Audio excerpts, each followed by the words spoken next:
Hello, in this video I'm gonna show the security tricks on the HONOR X70i.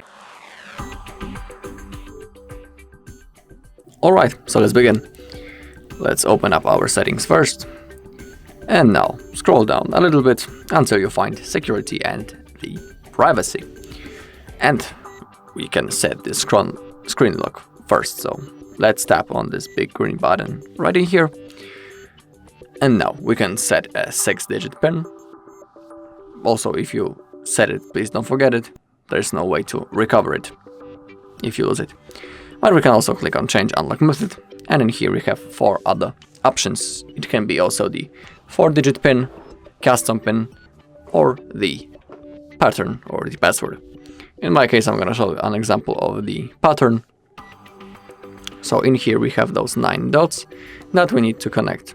Not all of them, but at least 4. We can read it on the screen. So simply draw your pattern. Oh, my bad. Draw your pattern, then draw it again, and then click on done to save it. Okay. Now we can click on check for updates to see if there's anything that we can download. In my case, as you can see, software is up to date, so I don't need to download anything, but if you have that option, simply download the update. Okay, now below you have the app security. Now click on Google Play Protect, and in here we can click on scan. Now the phone will scan if there's something wrong. Okay, no harmful apps found, so it's good to see. So we don't need to perform any actions. So we are okay with our apps. Now we can go back. Now click on device unlock. We have just set the screen lock, but we can also click on biometrics and password, and in here we can add the fingerprint or the face recognition. So I'm gonna show you how the fingerprint ID works. So now I need to again confirm using my screen lock, and now let's set a new one. So click new fingerprint, click on add fingerprint, click on OK, and now we have that sensor right in here on our phone. And now we need to place our finger inside of that circle. When we feel a little vibration, we need to lift up our finger, and then we need to repeat that process until we fulfill the icon, which will be on the middle of the screen. So place your finger. You can see that the thing that I was talking 2 seconds ago just appeared on the middle of the screen. So now place your finger, then lift it, and now we need to repeat that process until the fingerprint will be saved. Okay, we are almost done. Okay. Keep repeating. Okay, and now fingerprint now has been added, as you can see. So now let's see how those features work. Let's begin with the screen lock. I draw my pattern, boom, the phone gets unlocked. Now let's try with the fingerprints. And this also works. Alright, now let's open up the settings again. In here, when you click on the secure lock settings, you can enable or disable to make pattern visible. If you want some extra security, you can disable it. And for example, in the lockdown option, your device can be only unlocked using your screen password, so the fingerprint won't work. But if you click on the fingerprint once more, in here you can access the safe or access the app lock. If you enable to access the safe, and now I need to type my password. Okay, click on OK. Oh, my bad, I typed it wrong. Okay.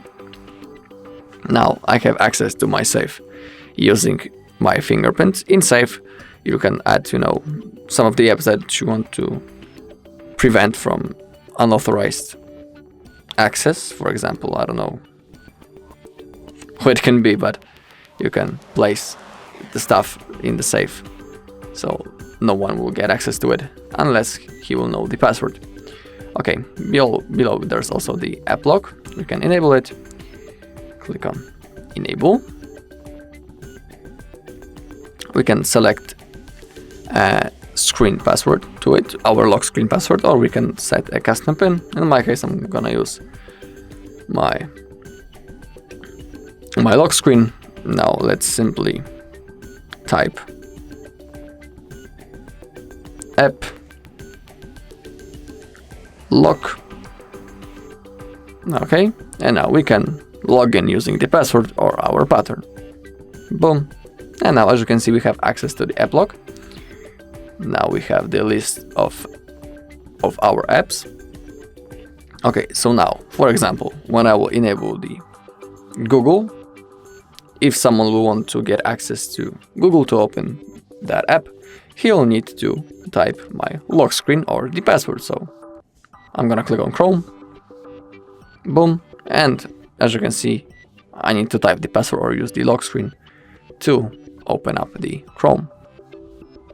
So it's also good as an extra security feature.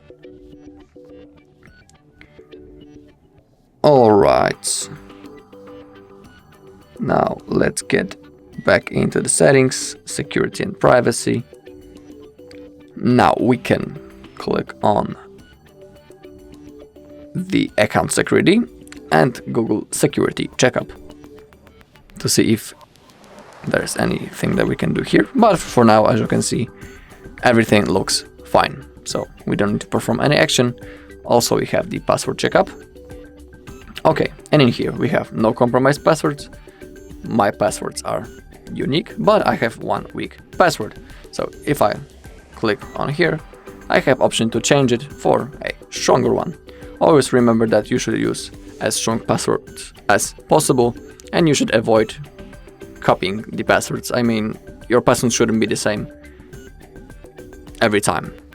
So, because if someone will find out that you have one password connected to many other things, he might want to use that and log in into other things. Alright. Also, we have the device finders and find my device. We can enable it right in here. We can also read a quick instruction above. If you lose this device or any connected fastpair accessories, you can use Find My Device to locate them. If you click learn more about Find My Device, you can read more how this feature works. And we have two ways how to use it. We have the app or the web. For example, when someone will steal our device, we can remotely lock it when our device is online, of course, and when it has the location turned on. Also, it's good to have your location turned on anytime, because if someone, for example, will steal your device and you have your lock screen set and he can get access to it, you can quickly type Find My Device on your other device and see where is your device, where is your phone that just has been stolen. So in my opinion, it's really, really cool feature. Okay. And also you have system and updates. I was performing the security update earlier, but we can click on now Google Play System Update. And in that case, I have possible update to install. So now all you need to do is to tap on this blue button, download and install, then follow the instruction on the screen, and basically you will need to restart your device to complete the update. I'm not gonna do it now because I have other things to show you. Okay, below we have the backup. It's always good to have the backup of your data in case if someone will, steal your device or if you lost it. So in here, under the account storage, we have our Google account that we are currently logged in, and below the free storage space. Make sure that backup by Google One right in here is enabled, and have that in mind that if you want to restore your backup in the future, you need to be logged into the same Google account as you can see right in here. So because when I will make the backup right now, it will be stored on that account. And it is crucial, and I think it's simple and easy to understand that if you want to restore something, you need to use the same account to it. Okay, so now simply click on this button, Backup Now. Now under this big backup, a thin bar will appear. That is going to start to fulfill. And when it comes to the opposite edge, it will mean that your backup is successfully saved and done. Alright. Also, when it comes to the security features, you can click on the essentials right in here and click on System Manager and click on Virus Scan to see if there's some viruses on your phone, but as you can see in my case, everything is fine and my device is secure. Okay, also from the Play Store you can download some third-party apps to keep viruses out of your phone. For example, you can download Avest, that's one of the apps. Antiviruses, to be more precise. Okay, that's all in this video. Thank you all for watching. If you found this video helpful, please leave a like, comment and subscribe.